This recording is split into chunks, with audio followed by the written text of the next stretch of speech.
तो प्यारे दोस्तों, एक बार फिर आपका स्वागत है हमारे विशेष कार्यक्रम हमारी धरोहर में। आज हम आपको दिखलाने जा रहे हैं नवाब जहांगीर मोहम्मद खान से जुड़े वो स्थान जहां पर कि जब नवाब जहांगीर मोहम्मद खान भोपाल रियासत के नवाब थे, उनको बनाया गया था। और ये जो मेरे पीछे की तरफ जो आप देख रहे हैं जहांगीराबाद, ये नवाब जहांगीर मोहम्मद खान के शासनकाल के दौरान ही जहांगीराबाद बसा और यहाँ आबादी आकर रहने लगी। आइए हम रिजवान से जानते हैं कि नवाब जहांगीर मोहम्मद खान की शादी कब हुई और नवाब जहांगीर मोहम्मद खान ने इस भोपाल शहर के अंदर क्या क्या बसाया। नवाब जहांगीर मोहम्मद खान का जन्म 1816 में हुआ। इनके पिता अमीर मोहम्मद खान साहब उस ज़माने के अंदर नवाब नज़र मोहम्मद खान के बहुत करीब भाई थे और इनकी कहानी बड़ी रोचक है। इसलिए रोचक है कि नवाब नज़र मोहम्मद खान के वफ़ात के बाद ही ये तय हुआ था कि नवाब सिकंदर जहां बेगम जो अभी 1 साल की हुई है, 1.25 साल की हैं, इनकी शादी जिससे भी होगी वही भोपाल का नवाब होगा। इसी वजह से इनको चुना गया कि नवाब इनकी सबसे करीबी रिश्तेदार सिकंदर जहां बेगम की सबसे करीबी रिश्तेदार यानी चचाजाद भाई मुनीर मोहम्मद खान को पहले चुना गया। मुनीर मोहम्मद खान अमीर मोहम्मद खान साहब के बड़े बेटे थे। इनको चुना गया और उनकी शादी के लिए तैयारियां भी शुरू कर दी। लेकिन मुनीर मोहम्मद खान को बहुत जल्द ही सत्ता की दौड़ में आ गए और उन्होंने बहुत कोशिशें करना शुरू कर दी। भोपाल के ऊपर हमले भी करना शुरू कर दिए, प्लान भी करना शुरू कर दिया कि अब तो ये सत्ता मेरी ही हो गई। कई हमलों और जंगों के बाद ये तय पाया गया कि इनकी शादी अब इनसे नहीं हो सकती। इसी वजह से उनको एक 40,000 रुपये की जागीर देके इससे अलग कर दिया गया और उसकी जगह उनकी ही के छोटे भाई जहांगीर मोहम्मद खान साहब को चुन लिया गया। जब जहांगीर मोहम्मद खान साहब को चुन लिया गया तो उनकी परवरिश की जिम्मेदारी भी कुदसिया बेगम ने ली और मौलवी अब्दुल कादिर साहब भी उनके लिए टीचर के तौर पे लगाए गए। जब इनकी सिकंदर जहां बेगम से शादी हो गई तब उसके बाद इनके हालात और बदल गए। उसके बाद भी इन्होंने वो सत्ता की लालच अपने हाथ से नहीं जा पाई उनके हाथ से और वो बार बार कोशिश करते रहे। यहाँ तक कि कुदसिया बेगम और सिकंदर जहां बेगम को दोनों को ही एक बार मारने का इन्होंने इरादा भी किया, लेकिन वो रासफाश हो गया और जहांगीर मोहम्मद खान साहब को अपने ही महल में कैद कर दिया गया। लेकिन कुछ ही दिनों में किसी तरह से तकरीबन 9 महीने उस कैद में नज़रबंद रहने के बाद फिर ये किसी तरह से आज़ाद होके सीहोर चले गए। बाद में फिर जब ये वापसी इनकी हुई तब ये उस वक्त ये मोती महल के करीब उनका हवेली थी जहांगीर मोहम्मद खान साहब की, उसके अंदर ही जाके रहने लगी। 1838 के अंदर इनको नवाब घोषित कर दिया गया। जब ये नवाब घोषित कर दिया गया इनको, उसी समय इन्होंने यहाँ पे भोपाल की एक अपनी नींव बनाना शुरू करी, स्ट्रॉन्ग बनाया अपने उसको और जहांगीराबाद को 1838 से बसाना शुरू कर दिया। इस 1838 में जब उन्होंने यहाँ बसाना शुरू कर दिया तो इन्होंने कई लोगों को यहाँ पे आमंत्रित किया रहने के लिए। उसी ज़माने के अंदर क्योंकि ये बहुत काबिल इंसान थे, बहादुर भी थे, बहुत काबिल इंसान थे, इसलिए कई काबिल लोग भी यहाँ उनके साथ आने लगे। ये बहादुर भी बहुत रहे, तलवारबाज भी बहुत अच्छे थे, घुड़सवार भी बहुत अच्छे थे।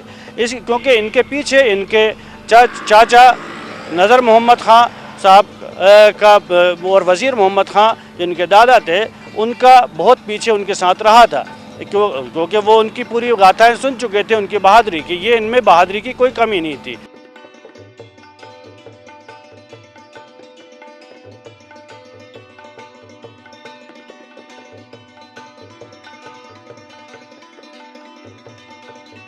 यहाँ पे कई काजी ख़ानदान भी आन के रहने लगे, कई नज्जार से लोग आए वो भी यहाँ आन के रहने लगे और जो यहाँ पे रहना चाह रहा था उसको पैसे दे के उन्होंने मकान बनाने वगैरह के सिलसिले में इनको बहुत पैसे दिए और धीरे धीरे उन्होंने सत्ता को ताकत बढ़ाते हुए भोपाल की आर्मी जो कि उस वक्त शहर पनाह के अंदर यानी पुराने भोपाल में रहा करती थी, उसका हेडक्वार्टर भी जहांगीराबाद में शिफ्ट कर दिया। उसको कहा जाता है एजेंसी हेडक्वार्टर। तो एजेंसी धीरे धीरे वक्त के साथ बदलते बोलते आज जिंसी कहा जाता है इसको। तो जब ये जिंसी और ये बनना शुरू हुआ तो सन 1838 से ही बनना शुरू हो गया। उसी के साथ 1840 में इन्होंने अपनी एक कोठी भी यहाँ बनाई जो आज PHQ जिसके अंदर पुलिस हेडक्वार्टर्स हैगा, वही कोठी नवाब जहांगीर मोहम्मद खान साहब की थी। ऐसे ही कई पॉलिटिकल एजेंट्स के लिए भी इमारतें कई तामीर की गई और कई उनके किलेदारों और कई दूसरे लोगों के लिए भी यहाँ पे तामीरात शुरू हो गई। चूँकि यहाँ एजेंसी आ चुकी थी, इसलिए यहाँ पे ज़ाहिर है तोपखाना और उस कई घुड़सवार और कई परेडों के इंतज़ाम भी यहीं किए गए।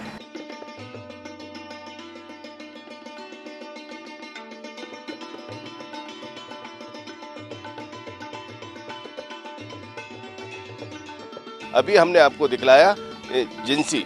जी हाँ, ये जिंसी जिसका कि नाम एजेंसी हेडक्वार्टर था और भोपाल आर्मी के लिए एजेंसी हेडक्वार्टर नवाब जहांगीर मोहम्मद खान ने जो बनवाया था, जिसका एजेंसी का अपभ्रंश होते हुए उसका नाम जिंसी हो गया। और साथ में नवाब जहांगीर मोहम्मद खान जब भोपाल रियासत के नवाब थे, उसी दौरान ये जहांगीराबाद बसा था। दोस्तों, अब हम आपको दिखलाने जा रहे हैं नवाब जहांगीर मोहम्मद खान द्वारा बनवाया गया वो तोपखाना जो कि उन्होंने भोपाल रियासत की हिफाजत के लिए बनवाया था।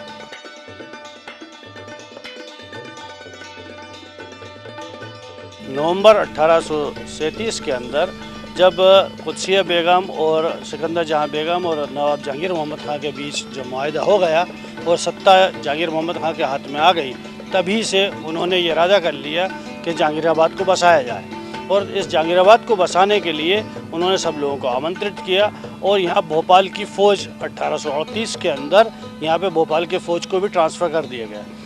उस सिलसिले में यहाँ पे ज़ाहिर है जब फ़ौज पूरी आ गई तो उसके लिए यहाँ पे पूरा एमुनेशन के रखने के लिए एक तोपखाना बनाया गया, जिसमें तमाम ही असला रखा जाता था।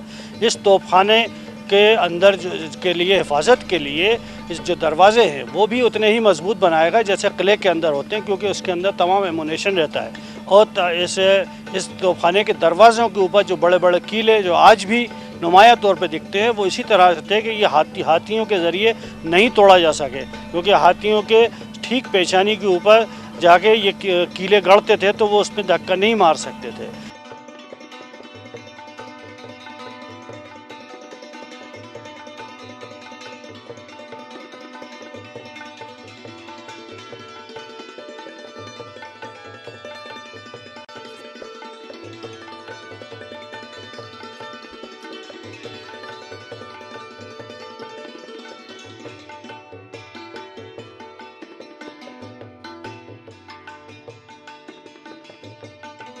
तो दोस्तों, अभी लेते हैं एक छोटा सा ब्रेक और ब्रेक के तुरंत बाद हम आपको दिखलाएंगे नवाब जहांगीर मोहम्मद खान के रियासती दौर में बनी कुछ और ऐतिहासिक महत्व के इमारतें।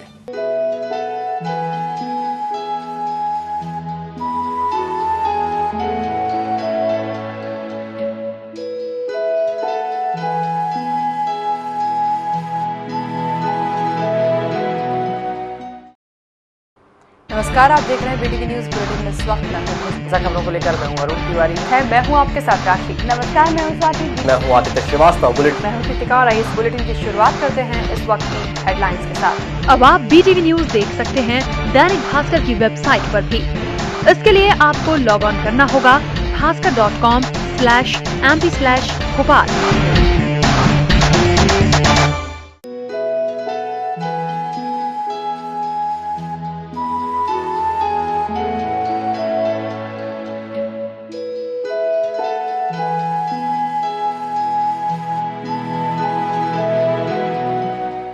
तो दोस्तों, ब्रेक के बाद एक बार फिर हम हाजिर हैं आपके अपने कार्यक्रम हमारी धरोहर में।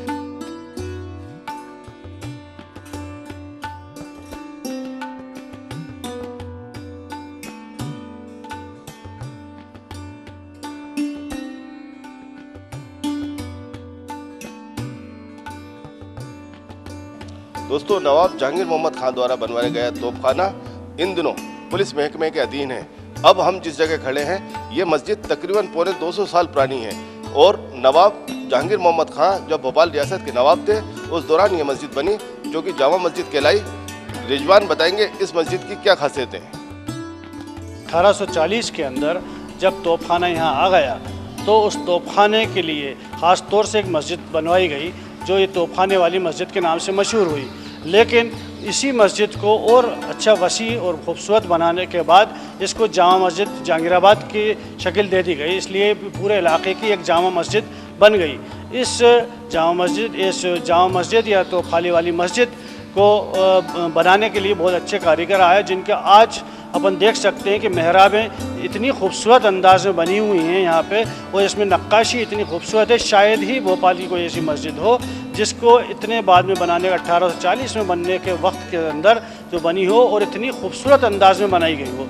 इसकी मेहराबों की नक्काशी और इसके बाद के अंदर जो यहाँ पे मेंबर रखे गए, ये भी बहुत खूबसूरत अंदाज में बने हुए हैं। इसको शायद इसकी खूबसूरती का अंदाज़ा इसी अंदाज में लगाया जाए कि ये आज भी उसी हालत के अंदर मौजूद है, काफ़ी हद तक उसको मेंटेन किया हुआ है उसी अंदाज में।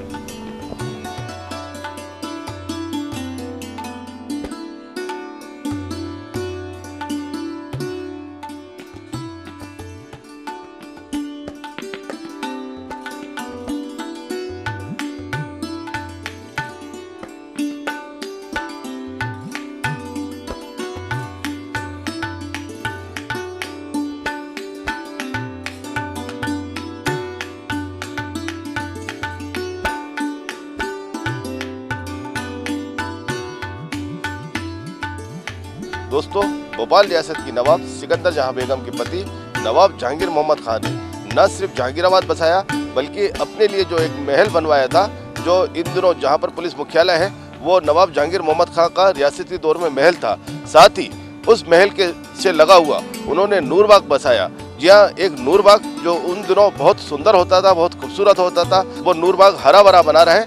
इसकी सिंचाई के लिए उन्होंने छोटे तालाब से एक रपट के जरिए करीब 2.5 किलोमीटर तक पानी को ले जाकर उस नूरबाग की सिंचाई की जाती थी। और नूरबाग PHQ से आज इन दिनों जहाँ PHQ है, वहाँ रियासती दौर में नवाब जहांगीर मोहम्मद खान का महल होता था और उसी से लगा हुआ था नूरबाग, जो कि नूरबाग में ही आज एक मस्जिद है जो नूरबाग की मस्जिद कहलाती है। इसी नूरबाग में नवाब जहांगीर मोहम्मद खान, उनके पिता अमीर मोहम्मद खान और सुलेमानिया बेगम की मकबरे हैं।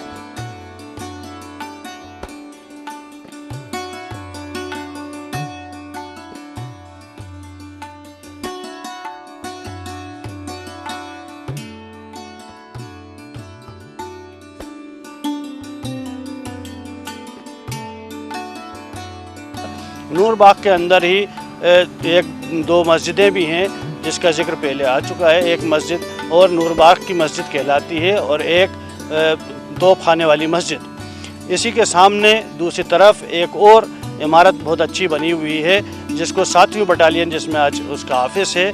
ये भी एजेंट, जो पॉलिटिकल एजेंट के लिए बनाई गई थी। और कई बार इसमें जब यहाँ के बहुत से पॉलिटिकल एजेंट्स या अंग्रेज़ यहाँ आते थे तो उसमें क़याम करते थे। ख़ास तौर से जब लॉर्ड मिंटो यहाँ आए थे तो उस वक्त भी कई अंग्रेज़ यहाँ आए थे और उनका सबका क़याम भी उसी बिल्डिंग में रहा था। उसी के सामने लाल परेड ग्राउंड है। ये ग्राउंड भी उसी वजह से बना था कि यहाँ पे एजेंसी हेडक्वार्टर आ गया था और उसी लाल परेड ग्राउंड के अंदर ही इनकी परेड्स हुआ करती थी पूरे। इससे पहले एक परेड ग्राउंड और हुआ करता था जिसको कहा जाता है काली परेड ग्राउंड। काली परेड ग्राउंड आज जहाँ गैस निकली थी कार्बन कार्बाइड, उसके पास था। लेकिन ये जो लाल परेड हुआ, क्योंकि इसकी मुरम सुर्ख थी, इसलिए इसको लाल परेड के नाम से याद किया जाता है। और यहीं पे उनकी सारी प्रैक्टिस होती थी, सारे तमगात वगैरह दिए जाते थे इसी ग्राउंड के अंदर। इसके अलावा जहांगीर मोहम्मद खान साहब की जब वफ़ात 9 दिसंबर 1844 में हुई, तब उन्हीं के अपने बाग के अंदर दफन किया गया है। इसके अलावा इनके इसी बाग के अंदर सुलेमान जहां बेगम साहिबा का भी मज़ार इसी बाग के अंदर है।